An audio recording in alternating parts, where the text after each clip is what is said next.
সীমান্তে পুশিন নিয়ে সবশেষ খবর জানাতে লালমনিরহাট থেকে যুক্ত হচ্ছেন সহকর্মী মিলন পাটোয়ারি। মিলন, বর্তমানে সীমান্ত পরিস্থিতি কেমন দেখছেন? পুশিন রুখতে বিজিবি কি ব্যবস্থা নিয়েছে?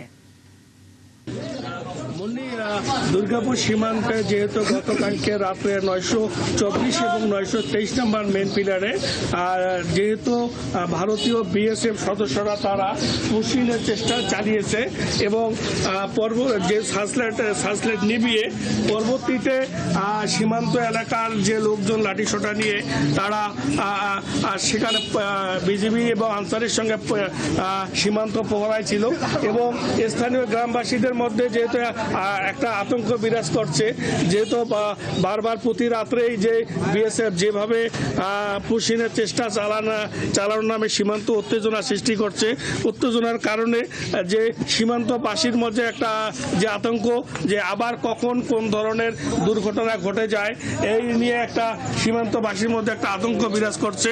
তবে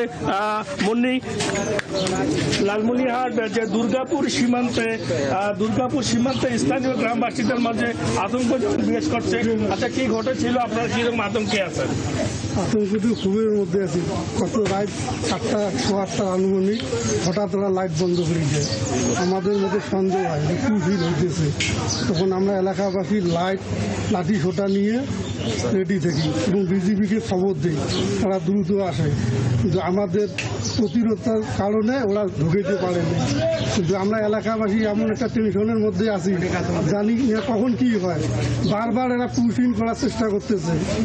আমরা এটা ব্যবস্থা চাই যাতে পুশিন ভবিষ্যতে আর করতে না পারে বা কোনো আতঙ্ক তৈরি। আপনি যে ওই স্থানীয় গ্রামবাসী যেমন আতঙ্কের কথা জানালেন যে তাদের একটা দাবি যে যেহেতু দিল্লিতে যেহেতু বিজেপি বিএসএফ মহাপরিচালক পর্যায়ে একটা বৈঠক চলছে, সুন্দর একটা জন্য সুরা হয় এই পুশিন ব্যবস্থা এবং কঠোরভাবে যেন দমন করা হয়। মুন্নি, এই ছিল লালমনিরহাটের দুর্গাপুর সীমান্তে। মিলন পাটোয়ারি, অসংখ্য ধন্যবাদ, সঙ্গেই থাকবেন।